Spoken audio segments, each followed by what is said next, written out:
사도행전 17장 1절에서 15절을 중심으로 십자가 밑에서 증명하자 하는 말씀을 드리려고 합니다. 예수님께서는 십자가 위에서 증명하셨죠. 제자들은 이제는 그 십자가 밑에서 증명하는 그런 생활을 사도행전을 통해서 보여주고 있습니다. 우리도 믿는 사람의 한 사람으로서 십자가 밑에서 증명하는 그런 사람들이 되어야 되겠다 해서 말씀을 드립니다. 먼저 이제 증명한다는 것을 좀 설명하고 넘어가면은 뭘 증명하느냐 그 내용은 조금 이따 말씀드릴게요. 증명하는 행위를 먼저 말씀드리면 성경을 보니까 전도와 성경 가르치는 것을 습관화하자 하는 그런 얘기입니다. 17장이 이렇게 시작돼요. 바울이 데살로니가라는 지역에 도착해서는 곧바로 한 일이 뭐냐면 2절에 보니까 자기의 규례대로 저희에게로 들어가서 이렇게 얘기하고 있거든요. 자기의 규례대로 하는 얘기는 규례라는 얘기는 습관이다 이렇게 설명할 수도 있고 익숙한 일이다 이렇게 설명할 수 있어요. 다시 말하면 무슨 말이냐면 늘 하던 대로 이런 표현이에요. 어느 지역을 가든지 바울은 늘 하던 대로 전도하는 것과 성경 가르치는 것을 행했습니다. 이쯤 되려면은 자발적이고 습관적인 의지가 필요하죠.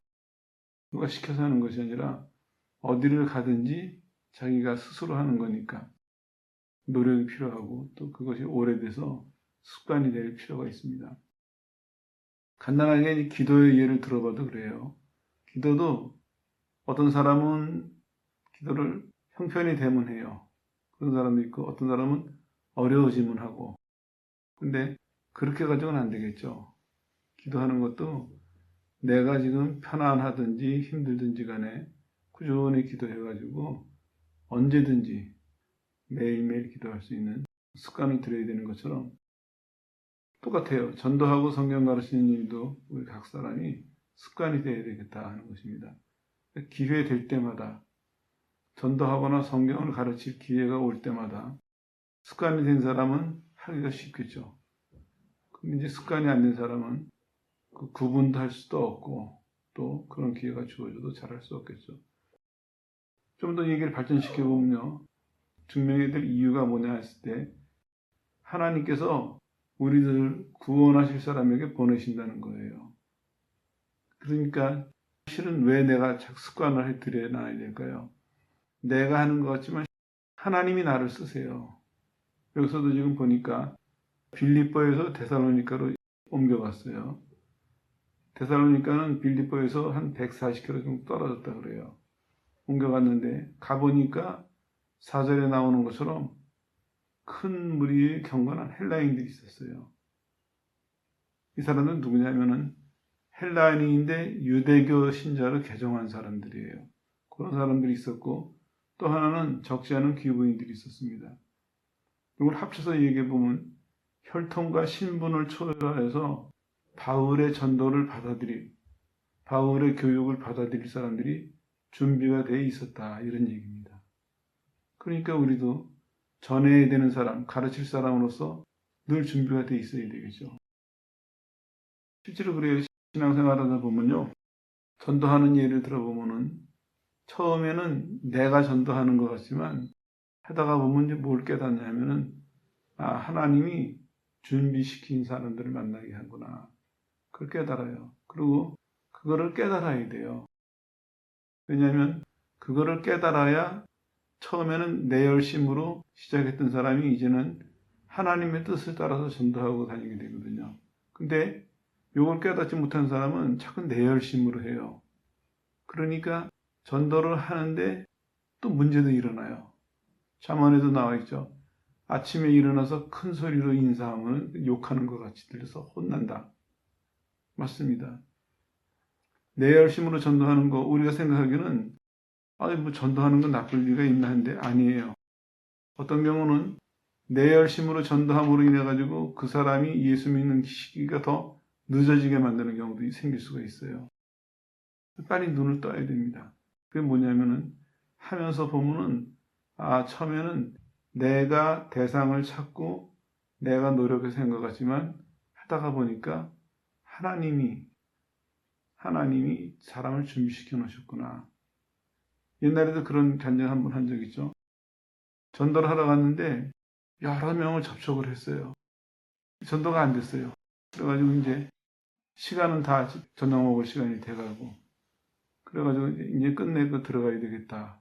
그리고 이제 터덜터덜 가는데 수박 파는 아저씨가 그 손에 든 건 뭐예요? 물어보는 거예요. 그게 전도가 됐어요. 시작할 때는 점심 먹고 나서는 열심히 누구한테 전도해야 되나, 이 사람한테도 접촉해보고 저 사람한테도 접촉해보고 그런데 안 되는데, 다 끝나서 이제 사람 생각에 이제 시간도 다 갔고 지치기도 했고, 지금은 이제 집에 가서 저녁 먹어야 될 시간이라 사람들도 이제 안 들을 거다 해서 돌아가는데 준비된 사람이 자기가 물어봐요. 전도지를 들고 있었는데 그게 뭐냐는 거예요. 그때 하나님 깨닫게 하시는 거예요. 사람이 열심히 하는 것 같지만 실은 하나님이 그 걸음을 인도하신다. 여기서도 똑같아요. 이 사람들이 왜 이렇게 열심히 했냐면은 하나님이 이 사람들 입장에서 보면 그렇겠죠. 하나님이 우리를 구원하실 사람한테로 보내신다. 이걸 알았어요. 이걸 믿었어요. 그러니까 가는 데마다 전도하기 시작했고, 또 그러려고 늘 준비를 하고 있었어요. 마음의 준비를 하고 있었고, 기도 생활도 했겠죠. 그래가지고 오늘 데살로니가에 가자마자 바로 전도하는, 연결을 좀 해드리면 실감이 나실 거예요. 빌립보서 어떤 일이 있었나요? 시큰 의다 맞았거든요. 감옥에 갇히고. 그때 풀려났어요. 그리고 데살로니가로 간 거예요. 가자마자 지금 뭐 하고 있습니까? 또 회당에 찾아가서 또 전도를 시작하는 거예요. 빌립보에서도 귀신 들린 사람 고쳐줘가지고 좋은 일 했거든요. 그래가지고 의도 맞고 감옥에 갇혔는데 풀려났어요. 근데 조금도 머뭇거리지 않고 다른 지역으로 옮겨가자마자 또 그렇게 하고 있습니다. 이 정도로 배경을 말씀드리고 이제 방법을 말씀드릴게요. 증명하자, 십자가의 뜻을 증명하자 말씀드리는데, 첫 번째로 어떻게 해야 되느냐? 차근차근 설명하는 것이 중요해요. 차근차근. 왜 이 말씀을 드리냐면은 아직도 이제 그런 생각을 하고 있는 사람들이 있는데, 한국 교인들 중에서 조심해야 될 점이 뭐냐면은 복음을 선포한다, 이렇게 주장하는 사람들이 있어요. 틀린 얘기는 아니에요. 성경에도 그렇게 표현이 돼 있으니까. 근데 그걸 이제 잘못 이해하면 어떤 문제가 생기냐면은 복음을 선포한다는 것까지는 좋은데 선포하는 사람이 태도가 문제가 돼요. 우리는 전하는 사람이거든요. 그 이상을 생각하지 말아야 되는데 마치 위에서 가르치는 사람처럼, 위에서 명령하는 사람처럼, 저 쓸모없는 죄인들을 향해서 심판할 사람처럼, 그러면은 그 전도자의 교만한 태도, 전도자의 그 교만한 말투 때문에 복음을 안 받아들이고 사람들이 거부할 수도 있어요. 근데 그런 사람들이 제법 돼요. 그래서 쓰는 용어를 본인이 잘 살펴봐야 돼요. 이거를 전한다. 사도 바울이 얼마나 겸손하게 썼습니까? 하나님께로부터 받은 것을 내가 너에게 전해줬다. 이런 모습이 될 텐데, 믿는 사람 중에 일부는 선포한다 해가지고 마치 나만 아는 것을 가르쳐주는 것 같이 유세하는 사람도 있고, 또 그 사람들을 심판하는 사람처럼 그렇게 건방진 태도로, 교만한 태도로 그렇게 하는 사람들도 있습니다. 선포라는 말을 잘못 이해해서 그래요.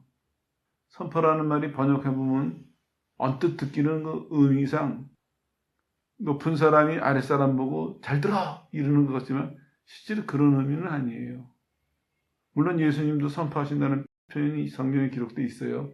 제자들도 있고. 그렇지만 우리가 생각하는 것처럼 캐리구마 하는 얘기는 그런 의미가 아니라는 것입니다. 좀 전에 말씀드린 것처럼 하나님께 받은 것을 가서 전하는 것, 그 이상의 생각해서는 안 됩니다. 실제로 보면 예수님도 전도하시고 교육하시는 모습을 여러 단어로 표현해 주는데 그 중에 자주 반복되는 단어가 있어요. 뭐냐면 차근차근 설명하다. 그런 표현이 나와요. 차근차근. 랄레이 하는 얘기는 그가 차근차근 얘기한다. 이렇게 번역을 해야 되거든요. 예수님도 복음을 전하실 때 사람은 아니라도 예수님은 그러셔도 되거든요. 하나님이시니까. 그런데도 예수님마저도 전도하시거나 교육을 하실 때 차근차근 설명해서 반복되는 이유를 아시겠습니까? 차근차근 설명한다 할 때 뭐가 연상이 되세요? 듣는 사람의 입장을 생각해서, 듣는 사람의 마음을 배려해서 차근차근 한 계단 한 계단. 아무리 좋은 거라도 멱살 잡아서 끌면 되겠습니까? 아무리 좋은 내용이라도 손목 잡아 채우면 그 사람이 좋아하겠습니까? 그렇게 무례하게 하시지 않으셨어요.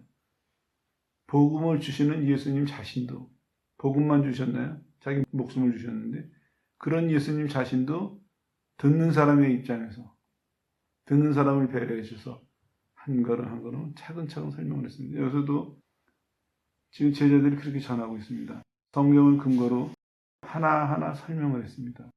실제로는 논리적으로 설명하자 하는 표현이 더 좋은데 일부러 안 그러는 이유가 그러면 사람들이 또 논리적인 것에 또 관심을 갖기 때문에 일부러 그 단어를 지금 번역을 안 하고 있어요. 이렇게 이해하시면 될 것 같아요. 차근차근, 차근차근. 저 사람을 배려해서 저 사람이 아는 것부터, 저 사람이 할 수 있는 것부터 하나님이 원하시는 데까지 이해시키고 행할 수 있도록 많이 설명해주고 도와주는 것입니다. 그래야 하나님께도 영광이 되고 그 사람에게도 도움이 되겠죠. 이걸 우리가 꼭 기억해야 되겠습니다. 그 다음에 이제 드디어 내용이 나와요. 계속 십자가의 뜻을 증명하자 방법론만 말씀드렸는데 뭘 증명해야 됩니까? 이런 질문이 나올 수 있죠. 그 내용이 이겁니다. 예수님과 하신 일을 증명하는 것이에요. 성경에도 나와 있는 것처럼 그리스도가 해를 받고 죽은 자 가운데서 다시 살아나야 할 것을 증명하고 근데 요거는 이렇게 좀 더 확대해서 번역할 수 있어요. 예수님이 반드시 해를 당하시고 죽은 자 가운데서 반드시 다시 살아야 될 것. 그거를 강조하는 것입니다. 지금 여기서도 얘기했잖아요. 예수님이 반드시 죽으셨다가 반드시 살아나셨다. 그래서 우리가 이걸 너에게 증명한다. 누구냐? 그리스도가. 내가 전하는 예수님이다. 예수님이 바로 그리스도다. 이런 얘기가 되겠죠. 증명한다 하는 얘기를 구체적으로 설명해드리면 이런 얘기예요. 곁에 둔다 이런 얘기예요. 앞에 놓는다. 그 앞에 거랑 연결이 되는 얘기인데 듣는 사람한테 구체적이고 선명하게 설명을 해주는 것입니다. 이게 중요해요. 이럴 수 있는 사람이 누구냐? 바로 하나님을 사랑하고 다른 사람을 사랑할 때. 하나님을 사랑하는 사람은요. 십자가 사건을 설명할 때 내용을 정확하게 전할 수 있습니다. 왜냐하면 내가 받은 사랑이니까. 하나님이 나한테 베푸신 사랑이니까 십자가의 사랑을 어떤 내용인지를 정확하게 분명하게 전할 수 있겠죠. 그 다음에 왜 그러셨는지 이유를 분명하게 전할 수 있을 것입니다. 그리고 그 결과가 무엇인지를 확실하게 전할 수 있을 거예요. 하나님 사랑해야 이게 가능합니다. 사람들은 보통 이제 전도한다 그러면 어느 생각하기를 큰 능력을 받아서 한번 전도하면 많은 사람이 한꺼번에 믿고 한꺼번에 회개하고 이러길 원하는데 그건 좀 조심해야 돼요. 왜 조심해야 되냐면 자칫 잘못하면 무례할 수가 있습니다. 하나님의 일을 하려고 하는 것 같지만 오히려 하나님의 일에 누를 끼치는 일이 될 수 있습니다. 하나님을 사랑해야 돼요. 하나님을 사랑하는 사람이 십자가 사건이 무엇인지 내용을 분명히 알고 왜 십자가 사건이 있어야만 됐는지 이유도 알고 그 십자가 사건이 우리에게 주는 결과가 무엇인지 이걸 분명히 알아야 됩니다. 그래서 반드시라는 말을 일부러 넣어서 번역했어요. 원래 원문을 번역하면 그건 넣어야지 의미가 더 살아납니다. 반드시 그가 죽으셔야 될 것과 반드시 그가 살아나셔야 될 것. 그를 본인이 받아본 사람, 본인이 그 사랑 안에 사는 사람은 선명하게 얘기할 수가 있겠죠. 이 남의 얘기가 아니거든요. 나 때문에 죽으신 거니까.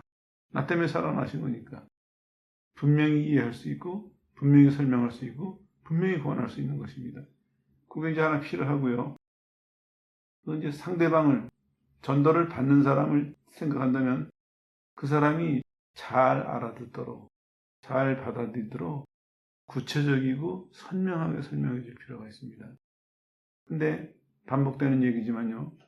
지금 내용을 말씀드리면서 뭘 강조하고 싶냐면은 기술이 아니에요. 뭐냐? 하나님을 사랑하고 그 영혼을 사랑하는 내 자세가 문제예요. 내가 하나님을 사랑하면 십자가 사건이 분명히 이해가 돼요. 받아들일 수도 있고 분명히 설명할 수도 있어요, 남한테. 이게 안 되는 사람은요. 아무리 공부를 많이 해도 아무리 능력을 많이 얻어도 안 되더라고요. 왜냐면 내가 해야 될 일인데 내가 안 껴들어가니까. 이렇게 생각을 하셔야 돼요. 성경에도 나와 있죠. 예수님 제자들 중에서 뛰어난 사람이 별로 없었어요. 바울이 고린도서 얘기하잖아요. 우리 중에 뛰어난 사람이 몇이나 되냐. 다 평범한 사람들이에요. 근데 이 평범한 사람들이 이 어마어마한 일을 어떻게 할 수 있었을까? 이게 의문이거든요. 이유는 간단합니다. 하나님이 그들에게 하나님의 사랑을 부어주셨어요. 하나님을 사랑하는 마음으로 보니까 이 신비한 구원의 역사가, 이 오묘한 구원의 은혜가 이해가 된 거예요. 이건 머리로 이해할 수 있는 것이 아닙니다. 논리학을 한다고, 수사학을 한다고, 교리학을 한다고 될 일이 아니에요. 십자가 밑에서, 그래서 십자가 밑에서라는 말을 한 거예요. 예수님은 십자가 위에서 죽으시면서 우리를 향한 사랑을 증명하셨어요. 우리는 십자가 밑에서 그걸 받아야 그걸 이해를 해요. 그걸 십자가 밑에서 받은 사람만이, 그 사랑을 받고 십자가 밑에서 살아가는 사람만이 그걸 증명할 수가 있는 거거든요. 꼭 기억하십시오. 이거는 IQ 가지고 할 일도 아니고 힘 가지고 할 일도 아닙니다. 사랑하는 마음으로 해야 됩니다. 그래서 예수님께서는 사람의 눈으로 보기에는 별로 보잘것없고 가능성 없어 보이는 그런 제자들을 택하셔서 그들에게 자신의 사랑을 부어주셨어요. 그리고 그 사랑을 받아들인 자들은 눈을 뜬 거예요. 이게 무엇인지, 이걸 어떻게 우리가 감당해야 될지, 이걸 어떻게 나가서 이걸 나눠야 할지 그 이해를 한 거예요. 그러니까 그때 당시에 자칭 똑똑하다고 자칭 배웠다고 하는 사람들 눈에는 이해가 안 가는 거예요. 오죽하면 대제사장들이 제자들 잡아다 놓고 평범한 사람들인데 저것들이 어떻게 저렇게 알지? 학력도 없는데 배운 적도 없는데 말 못당하겠네 우리가. 이 사람들은 어려서부터 훈련이 된 사람이 학문적인 훈련이 되고 근데 제자들은 못당했어요. 원인은 하나예요. 그들은 십자가 밑에서 가졌어요. 하나님이 주시는 것을 받았다고요. 그리고 그걸 붙들고 살았어요. 그러니까 그거를 남에게 아주 구체적이고 분명하게 전할 수가 있었습니다. 우리도 마찬가지예요. 예수님의 사역을 증명해야 되는데 어떻게 해야 되느냐? 분명하고 선명하게 전해야 됩니다.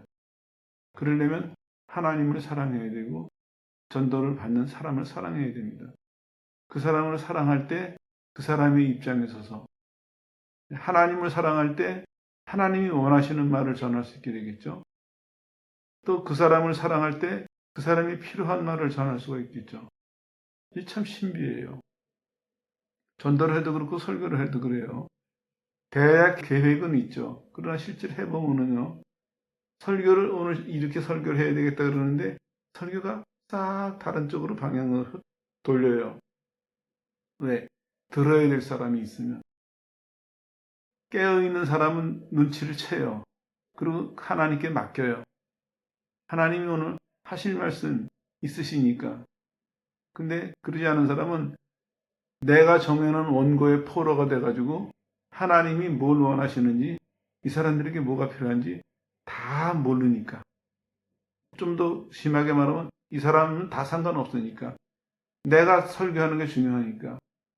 내가 전도하는 게 중요하니까. 그냥 내가 하고 싶은 말 하는 거예요. 그러고 나 잘했다 열심히 했다. 이게 엉뚱한 모습이죠. 얘가 좀 발전이 됐는데 잘못되면 이제 그런 결과까지 온다는 것이죠. 그래서 여기 보니까 이 사람들이 그리스도와 그의 사역을 증명했습니다. 다 설명한 다음에 꼭 요거를 이렇게 붙였어요. 이 예수님이 그리스도다. 이건 무슨 의미냐면요. 당신이 이제 알았죠? 어떻게 할래요? 이걸 요구하는 거예요. 어떻게 할래요? 근데 전도를 바르게 하면요. 이런 결론이 나올 수밖에 없습니다. 우리도 기도하거나 성경을 보거나 했을 때 하나님께 한 걸음 더 가까이 다가갔을 때 그때 자연적으로 따라오는 게 뭐냐면 결단이에요. 안 믿는 사람이 오늘 예수님을 만났어요. 그리고 그냥 끝나진 않습니다. 누가 강요하지 않아도 너무나 자연스럽게 그 사람이 결정을 해야 돼요. 어떻게 할 것이냐. 오늘 만난 이 예수님을, 오늘 알게 된 이 예수님을, 오늘 듣게 된 예수님에 대해서 내가 어떤 것을 취할 것이냐. 마찬가지입니다. 여러분들이 새벽에 일어나서 기도를 했어요. 어제보다 하나님과 한 걸음 더 가까워진 깨달음이나 느낌으로 이어가 왔어요. 그럼 거기서 끝나고 좋다. 은혜 받았다. 그렇게 끝나진 않습니다. 내가 정말 은혜를 받았다면 그 은혜는 자연스럽게 우리를 어떻게 인도하느냐. 그러면 어떻게 할 것인가. 내가 오늘 은혜를 받아서 요만큼 더 성장했다면, 요만큼 더 성숙했다면 그러면 하나님에 대해서 내가 어떻게 할 것이냐. 사람에 대해서 어떻게 할 것이냐. 자연스러운 결단이 나와요. 그리고 그 결단은 행동으로 이어지고 결국에는 하나님께서 원하시는 열매로 이어지거든요. 너무나 당연한 결과입니다. 여기서도 보니까 그 과정이 그대로 나와 있어요. 제자들이 그리스도가 반드시 죽으셔야 했고 반드시 살아나셔야 되는 그 얘기를 설명하고 나서 뭐라고 하냐면 그 그리스도가 우리가 전하는 예수님이다. 딱 이렇게 매듭을 줘요. 그래서 이 사람들에게 기회를 주죠. 그러니까 거기서 기다렸던 사람들이, 준비된 사람들이 예수님을 영접하고 아까 말씀드렸죠. 이 사람들은 큰 무리의 경건한 헬라인인데 이 사람들은 유대교로 개종한 사람들이지 아직 그리스도인은 아닌 거예요. 그래서 겉으로는 도덕적인 삶을 살려고 노력을 하는데 아직 구원은 받지 못한 사람들이에요. 그런 사람들이 오늘 그리스도에 대해서 분명히 알고 나니까 그 그리스도가 예수님이신 것을 분명히 알고 나니까 예수님을 믿기로 결단을 해서 예수님의 제자가 되는 그런 결과가 왔죠. 그 다음에 세 번째로는 하나님의 인도하심을 따르자 하는 것입니다. 앞에 이게 좀 중복이 되는데요. 왜냐하면 우리가 증명하고 다닐 때 두 가지 반응을 마주칠 거예요. 환영하는 사람도 있고 거부하는 사람도 있어요. 제자들도 그렇잖아요. 환영하는 사람들도 있었고 거부하는 사람도 있었어요. 그랬을 때 우리가 어떻게 해야 되느냐? 바로 하나님의 인도하심을 따라야 됩니다. 이게 중요해요. 그래야 중심을 안 잃어버려요. 제일 쉽게 저지르는 실수가 이건데 너무나 쉽게 하나님에 대해서 시선을 놓쳐버려요. 너무나 쉽게. 처음에 은혜를 받고는 너무나 감사해서 하나님께 감사해서 전도를 시작을 했는데 시작은 그렇게 했어요. 근데 부정적인 것부터 말씀드릴게요. 힘차게 나갔는데 안 받아들이는 거예요. 그럼 실망을 해버려요. 난 전도 못하겠다. 실망하는 사람도 있고 어떤 사람은 화가 나가지고 전도 안 해 이제. 그러면 어떻게 됩니까? 하나님을 위해서 한다고 한 일인데 환경 때문에 하나님을 위한 일이 싹 없어져 버리는 거예요. 근데 논리적으로 생각을 해보세요. 하나님을 위해서 한 일이라면 어떠한 시련이 있어도 어떠한 대가를 치러도 해야 되거든요. 왜? 이게 내 일이 아니란 말이에요. 하나님을 위해서 시작한 일이거든요. 우리 이런 경우 참 많아요. 새벽에 기도하다가 은혜를 받았어요. 이제 사랑하고 살겠습니다. 이제 감사하고 살겠습니다. 기뻐하고 살겠습니다. 해요. 네, 이제 주님 앞에 좀 더 올바른 신앙생활 하겠습니다. 주님 영광에서 내가 충성하겠습니다. 한다고요. 근데 그 시간 지나가서 장면이 바뀌었어요. 방해를 받거나 뭔가 어려운 일을 만나요. 그럼 사람이 반응이 완전히 다른 사람 돼버리는 거예요. 결국엔 뭡니까? 좀 전에 은혜가 있을 때 했던 얘기는 누가 얘기한 거예요? 그건 남이 한 얘기예요. 이게 문제거든요. 왜 이러냐? 하나님의 인도하심을 의지하지 않았기 때문에 내가 주인이 돼서 내가 중심에 서가지고 내 식으로 움직이고 내 식으로 살아가니까 내가 하고 싶으면 하고 내가 하기 싫으면 안 하고 그게 너무 익숙해 있는 거예요. 실제로 전도하는 것도 그렇습니다. 전도하는 사람들 보면요. 맨 처음에 은혜 받으면 한동안 열심히 해요. 그러다 이제 조금 지나면 시들해요. 이유는 각각 다 다르겠지만 그래서 교회 다니는 사람들 얘기를 해보면 옛날에 한때는 다 해봤어요. 근데 그게 전도뿐만 아니라 본인이 신앙 성장하는 거, 봉사하는 거, 신앙생활 전반에 걸쳐서 이래요. 그 사람 인생이 이렇게 돼요. 이게 참 문제거든요. 왜냐? 결국에는 인간적인 이유를 했기 때문이에요. 그러니까 잘 되더니 신나서 하고 안 됐다는 안 해버리고 내가 주인이 돼서 내가 주장하는 거예요. 사도 바울은 어떻게 했습니까? 담에색에서 예수님을 만났을 때 예수님이 너는 나의 복음을 전하는 그릇이 되라. 그 말씀을 들은 다음부터는 마지막 죽는 시간까지 그 길을 놓치지 않았습니다. 맨 마지막에 사도 바울이 죽으러 가는 줄 알면서 예루살렘 올라갈 때 다 말렸어요. 예언하는 사람들이 말렸어요. 당신 예루살렘 가면은 잡혀가지고 죽는다. 근데 뭐라 그래요? 내가 받은 사명. 30년 전쯤에 다메섹으로 가다가 예수 믿는 사람들 잡아 죽이려고 가다가 부름받아서 그때 받은 사명. 그것 때문에 나는 죽음이 기다린다 해도 예루살렘 가는 길을 멈추지 않겠다. 한 길 같습니다. 이게 하나님이 원하시고 기뻐하시는 모습이거든요. 우리도 마찬가지예요. 우리도 전도할 때 훈련이 돼야 될 게 인간적인 이유로 해서는 안 돼요. 내가 가지고 있는 이유나 저 사람이 가지고 있는 이유나 인간적인 이유로 해서는 안 됩니다. 하나님의 인도하심을 받아야 됩니다. 그러니까 제자들도 보면은 이미 예수님 따라다니면서 이 사람들이 배운 거예요. 유대인들이 예수님을 싫어해도 전도해야 될 일이 있으면 가셨거든요. 예수님은요. 유대인들이 예수님을 죽이려고 모의하는 줄 알면서도 예루살렘에 가셨거든요. 따라다니면서 배웠어요. 제자들은요. 지금 그대로 하고 있는 것입니다. 우리도 마찬가지예요. 신앙생활하면서 개인의 신앙생활에서부터 시작해서 봉사생활까지 전반적으로 어떤 훈련이 되어야 되느냐. 하나님의 인도하심을 따르는 훈련을 해야 되는데 그러려면 어떻게 해야 되느냐. 인간적인 이유로 움직여서는 안 됩니다. 그래서 하나님의 인도하심이라는 단어를 쓰는 거예요. 하나님이 인도하시는데 관심을 가져야 돼요. 하나님이 인도하시는데 따라가려고 훈련을 해야 됩니다. 그렇게 되면 이제 환경과 조건을 초월해서 하나님의 손이 보여요. 하나님의 손이. 그 전까지는 환경과 조건을 자꾸 보니까 우리가 머릿속으로 계산하게 돼요. 우리가 피부적으로 느끼는 대로 반응을 한다고요. 그러나 하나님에게 눈을 고정시켜 놓고 하나님의 인도하심을 사모하고 거기다가 나를 맡긴 사람은 환경과 조건을 초월합니다. 그리고 이게 왜 필요하냐 하면요. 지난번에도 말씀드린 적이 있는데 여기 와가지고 어떤 사람이 예수는 믿는데 참 어렵게 살더라고요. 그 사람이 하나님이 원하시는 길을 따라가지 않아서 참 어렵게 사는 것 같아요. 그래서 두고 보다 안 되겠어서 조금씩 도와주자 마음을 먹었더니 하나님이 당장에 응답을 하시는 거예요. 가난하다고 돕지 말아라. 가난하다는 이유로 돕지 말아라. 네가 보기 불쌍하다고 돕지 말고 그 사람 형편이 어렵다고 돕지 말아라 말씀하시더라고요. 그래서 계획을 포기했어요. 그리고 다시 한번 깊이 생각을 했어요. 그래서 나는 생각하기에 하나님은 밥은 먹어야 되지 않습니까? 그렇게 생각했는데 하나님은 아니에요. 이유가 있으세요. 뜻이 있으세요.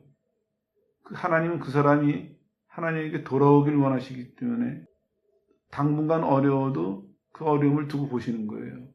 어려움을 통해서 하나님께 무릎 꿇고 돌아오라고.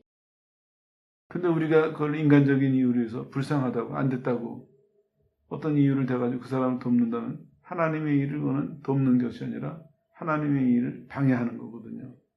그때 다시 한번 깊이 생각을 했어요. 그리고 또 다짐을 했어요. 그래 어떤 이유에서든지 인간적인 이유 내 마음에 이렇다고가 아니라 저 사람 조건이 그렇다고가 아니라 하나님이 원하시는 거 그거 아니면은 움직이지 말자. 그거 아니면 따라가지 말자. 그때 한번 결심을 다시 했거든요. 여기서도 보니까 데살로니가에서 저항하는 사람들이 생겨났어요. 그래가지고 불량매들을 모아가지고 바울의 일행을 해치려고 난동을 피웠습니다. 그리고 또 뭐라고 이유를 댔냐면 정치적인 이유로 선동을 했죠. 이 사람들이 다른 임금을 전한다. 이게 참 약점이거든요. 왜냐하면은 아우구스투스 로마의 초대 황제인데 그 사람이 자기가 황제가 되면서 자기의 양부, 양아버지 시저를 신으로 만들었어요. 그래 놓고 자기가 조금 있다가 이제 신으로 대접을 받은 거죠. 그래서 그 시간 이후로부터 로마 황제는 신으로 대접을 했어요.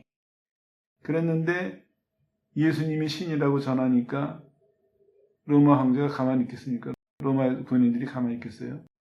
그렇게 잡아 넣으려고 모함을 했습니다. 그런데 놀랍게도 하나님께서는 어떻게 인도하셨냐면 그 주변의 사람들이 바울과 실라를 베라로 보냈어요.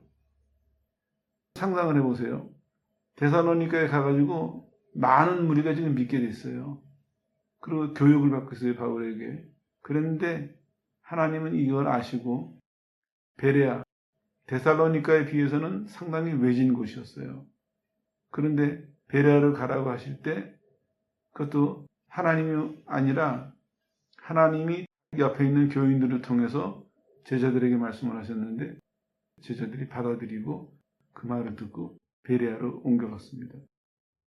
그러니까 데살로니가에 있는 그 나쁜 맘 먹었던 유대인들이 바울 일행을 잡아서 죽이려고 했는데 이미 떠나버린 상태니까 해를 입지 않았죠. 베레아에 갔더니 거기서도 준비된 사람들이 있었습니다. 성경은 이렇게 얘기해요. 이 사람들이 가서 만난 사람들은 데살로니가 사람보다도 더 간절한 마음으로 신앙을 사모했던 사람들이에요.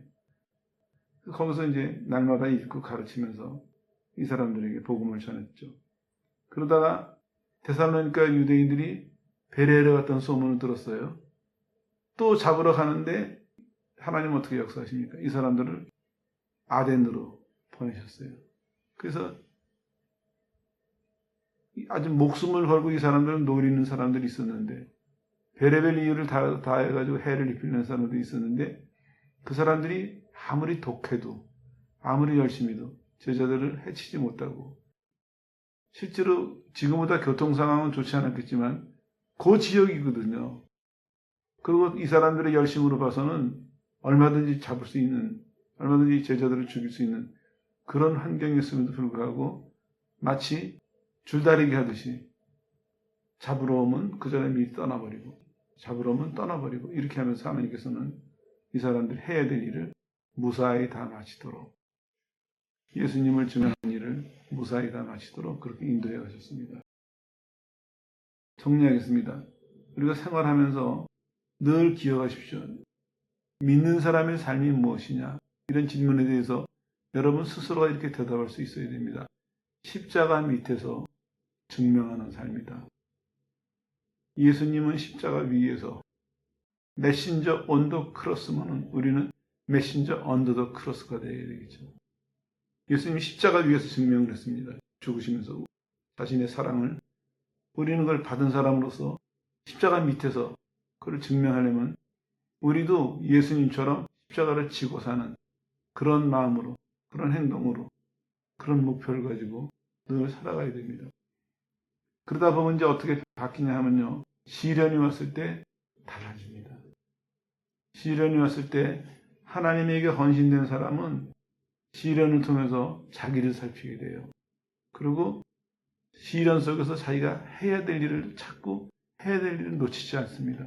그러니까 시련이 크게 오지만 이 사람은 자기가 해야 될 일을 절대로 잃어버리진 않습니다. 그거로 증명하는 것입니다. 그러나 이제 헌신되지 않은 사람은 시련이 오면은 10중 8구 실패를 합니다. 이 얘기가 거창했나요? 더 작게 생각해 보세요. 여러분의 하루를 생각해 보세요. 내가 오늘 하루 십자가 밑에서 살아가는 사람이라면 십자가 밑에서 살아가야지 결심하고 기억하고 실천하는 사람이라면 오늘 하루 내가 무슨 일을 겪어도 환영을 받든지 반대를 받든지 무슨 일을 겪어도 내가 하나님이 원하시는 삶을 굳굳하게 살아가겠죠. 그러나 내가 십자가 밑에서 살아가는데 관심이 없거나 노력이 없다면 오늘 하루 살아가다가 환경 때문에 조건 때문에 저 사람 때문에, 이런 일 때문에 하나님의 기대도 다 무너뜨려 버리고 하나님의 명령도 다 못 지키고 내가 하나님을 위해서 결심했던 것도 다 수포가 돼버리고 그런 삶을 살 수밖에 없죠. 그게 모임은 인생이에요. 한순간만 가지고 그렇게 해서는 안 됩니다. 아까 바울의 예를 들은 것도 바로 그 이유 때문인데 그 사람은 다메섹 도상에서 예수님 만났을 때 예수님이 구원하시면서 너는 나의 그릇이다. 내가 복음을 너한테 담아가지고 돌아다니면서 전하게 할 것이다. 하신 그 말씀을 받아들여가지고 죽는 순간까지 잊지 않았습니다.